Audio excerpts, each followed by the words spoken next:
Oh, hello, and welcome to my channel, Blissfully Single Bean. I'm your girl Bean. I am the blissful one, although I don't look very blissful. I flew in earlier today, and it's been a day of just working on resumes and basically chilling. I came home, got undressed, went right to work, and stayed that way the whole damn day. But if you need any resume help, please hit your girl up. You should always have an updated resume. If you need me to look at your resume, look for my information in the description box. You can find me on Fiverr. I can hook you up. You need that resume, I'm trying to tell you. Well, I am back for another Ready to Love. Cause I'm ready to love. Episode 6. All right, so the guys are coming together. They meet up with nephew Tommy at a cigar shop. So it's the guys' week to eliminate 2 women. So Tommy gives them their assignments. They are to go to a barbecue, pool party, and they're supposed to mingle with all the other women to get a feel of which 2 women are not ready for love. So that's their assignment. So we're in a beautiful mansion. I mean, exquisite. And our folks start to show up. So first to come through is Mario. Oh, Mario was looking good. Mario had the muscles. Mario had the oil. He just looked all oiled up and just really good. All right. Next, Jimmy Jones comes through and Kimber comes in. I have to say, girl, where you get all that ass from? Her ass is a thing of beauty. She was wearing the cutest 2-piece bikini, honey. And every time she walked around and I got to look at that, I'm like, it's round, it's jiggly, it's succulent, and I'm jealous.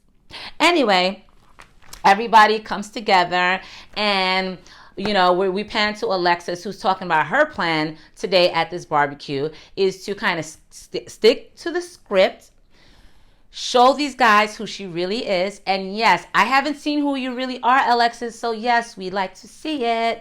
London also makes a comment, this was before the pool party when they're at the cigar bar, that he hopes that Alexis neither divine or are voted off or kicked off or whatever. Duh, of course they're not going to be. Anyway, they're the 2 popular girls. But oh no, a twist. But anyway, so Ashima and Darren are talking. Ashima's laying on top of Darren and, they're talking about, their future house, how many rooms. And I'm like, all right, you guys are laying it just a little bit thick. Really? We having those conversations? Anyway, okay. So Nina walks in, and as soon as Nina walks in, Nina sees Darren and Oshima like looking tray cozy. So immediately Nina has attitude. And Nina goes that way. And Darren was like, oh, so you're not going to talk? So you're going to come through and not speak? And, Nina was in her feelings. Nina's like, all right, here Darren and Oshima go again, cuffed up. And she was not feeling that. But baby, make an effort. If they're cuffed up, go talk to somebody else. Instead, she goes off to a corner and she sulks somewhere. This is not for you, baby girl. Not for you. And off to a scene that particularly broke my heart. Oh, God, Aisha and Brent. I was rooting for this couple. Oh, my gosh. In my mind, they were going to make it. Right now, I am not so sure. So Aisha and Brent are talking, and Aisha was like, Brent, you don't really call me. And Brent was like, I don't? I do. Well, if she says you don't, then you don't. I didn't appreciate the way he was trying to play stupid. So you can kind of see the way they were the way he was talking to her and his energy. It kills me to say this. I think Brent is over Aisha. And then what put the final nail in the coffin is when Aisha was like, oh, I'm locking you down. That turned Brent all the way off. Like, you can see he was no longer with it. Like, he wasn't interested. So they're conversing, and we pan to London and Alexis by the pool looking very cozy. And I have to say, they have been, as far as this pool party dynamic, London has spent a bulk of his time with Alexis. They look really comfortable together. Divine, I think you gotta step it up. Anyway, so the girls are all in I keep saying girls, they're women. The women are all in the pool having fun. And then here comes Tandy. Tandy takes a water gun and is like, I'm a squirter. And Mario heard the comment. And remember, Mario really likes Tandy. Mario was not very pleased about the comment.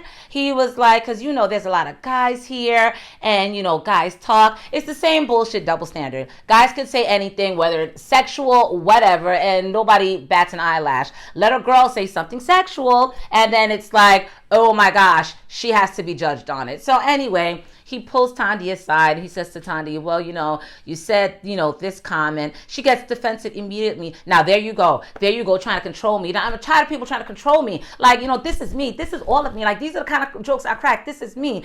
And the conversation did not, go to end at that conversation did not end in a good space. So they kind of go their separate ways. Tandy's still upset. Mario is very concerned because, she blew up at him and he's been in a relationship where he was the hothead. That raises red flags. So Tandy's outside complaining to the other woman about, the fact that he didn't like what she said. And so Tandy decides, let me try this again. So she, takes Mario to the side to talk about the squirter.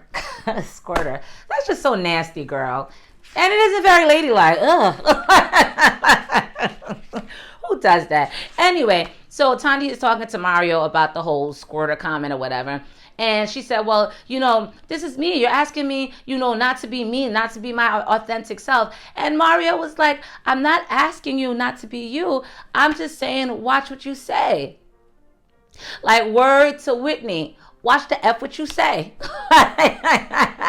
But then she doesn't receive that either, and she gets upset. And second time at this conversation, no resolve.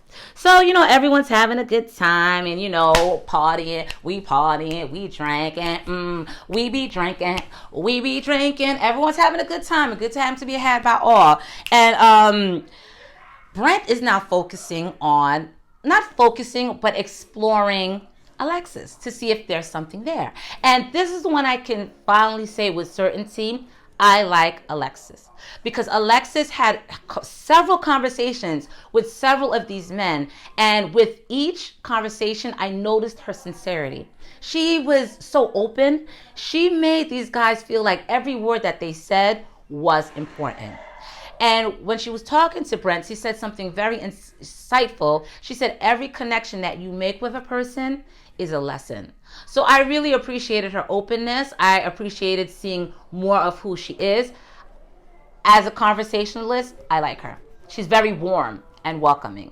And Brent kind of felt, the impression I got is he felt a sense of relief talking to Alexis. Like he needed the Aisha break. And that's so heartbreaking for me, because if there was anybody I was rooting for, Aisha. And yes, ABC, another bad creation.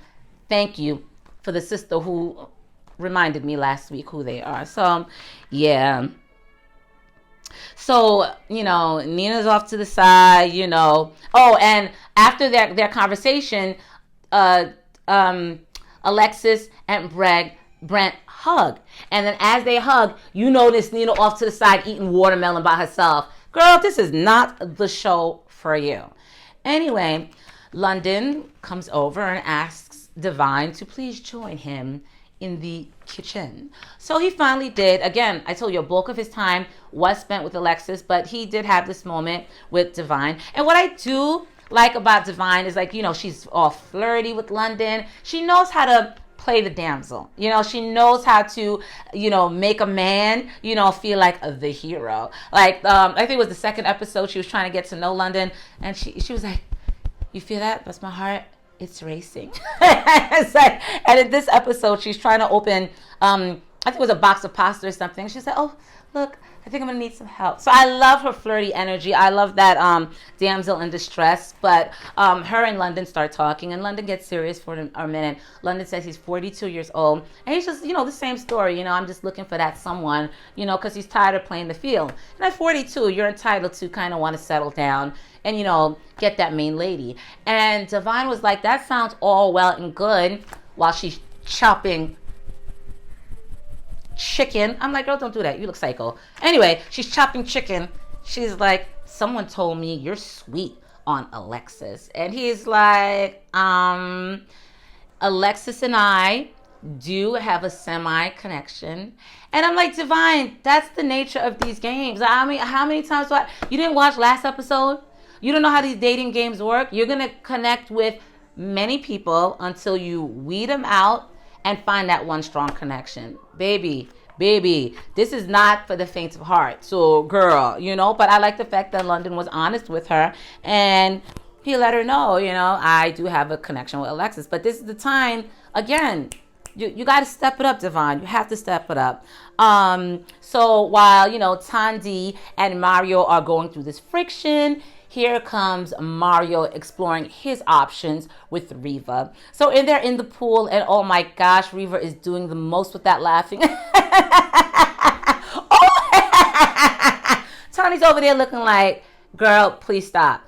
And I'm across in TV land looking at Riva like, girl, please stop. You're laying it on way too thick. So Darren comes over to talk to Nina. And you know what? If you've been watching my reviews, Nina is by far not my favorite person. But I had to give it up for her in this scene talking to Darren because, she was saying the same thing. She said, I'm not blind. Every time I come through, you and Ashima are together. She was like, how are we supposed to explore our connection? If you're cuffed up with Ashima. And then, Darren's bullshitting her and being mad fake like, oh, it takes time, I'm giving her time. But Nina was like, you're giving Ashima all this time. When do we have a chance to connect? Very fair question. Darren didn't have a very good answer. In fact, Darren tries to call Ashima into the conversation. Why, bruh? Why? The only thing Ashima is going to do in this conversation, the only thing calling Ashima in is going to do is cause tension between Nina and Ashima. Like, you niggas love playing that pit women against each other. Darren, you are very corny for that. Very corny. I wish you would just stop playing games with Nina. Stop playing games with her and tell her the truth. I'm not feeling you like that. The reason why I'm with Ashima all the time is because I like Ashima more than you. A producer told me to talk to you because I don't know where this attraction came from, to tell you the truth. But yeah, Darren was real corny for that. I was not feeling that at all. Anyway, Ashima, talks to Tandy, and Tandy's venting about this whole Mario thing. I'm like, this up, because at this point I'm starting to get tired of the whole squirter gate. Okay, I'm over it. So Ashima gets Mario and Tandy together to discuss everything, and again Tandy says, and then now Tandy is showing a little bit more vulnerability because she's crying. She's like, I've been in this situation before. And Tandy's a performer. Tandy seems as if she has a larger than life personality. So I can see where a lot of men have come in to try to water that down. And she was trying to explain that to Mario. She's like, I'm not trying to have anyone control me. And this moment was just so tender. He took his hands and cupped her face. He said, baby, I'm not trying to do that, baby. Like, I'm not. And there was so much emotion there. I'm like, this is not fake. This is not fake. Because I was looking at it like, oh. So they made up, and that was a sweet scene. Really sweet. And then this is Riva in the pool looking real salty. Face looking like a lemon. Riva was like, I just don't understand how 1 minute we could be in the pool together, my legs are wrapped around you, and the next minute you over there by Tandy. Believe it, he didn't like you like that. He was exploring his options. Get it together, Riva. Riva said, I gotta step my game up. Girl, if you don't step your game up, Carrie's over there by the barbecue pit, eating a burger. Go talk to Carrie. Go talk to Carrie. But you better do it now. You might lose him. So Jimmy Jones and cute Kimber. Oh, she's just so cute. Like, I like her. And I'm rooting for Jimmy and Kimber. But apparently they got to get some stuff together. But they're together, they're nuzzling and playing all those games that lovers do, or future lovers do. And other people are around, and it's at this moment Jimmy Jones wants to bring up Kimber's ex-boyfriend, who happens to be in prison. So he's asking her, well, when was the last time you wrote letters to him? When was the last time you visited him? And she's clearly uncomfortable. Clearly. She's asked them, stop talking about this. And she finally gets up and storms off. And then Jimmy Jones comes to the conclusion, you see? They're still together. I exposed her. The only thing you exposed were your insecurities, Jimmy Jones, because I don't see what you exposed.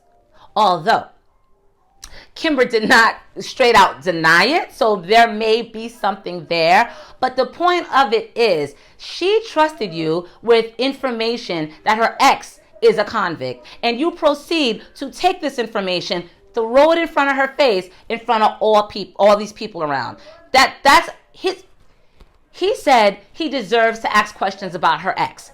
Yes, granted, because this is a woman you're trying to get to know. However, this is not the time, Jimmy Jones. This isn't. So Kimber runs off and she's upset. She's like, you dead to me, Jimmy.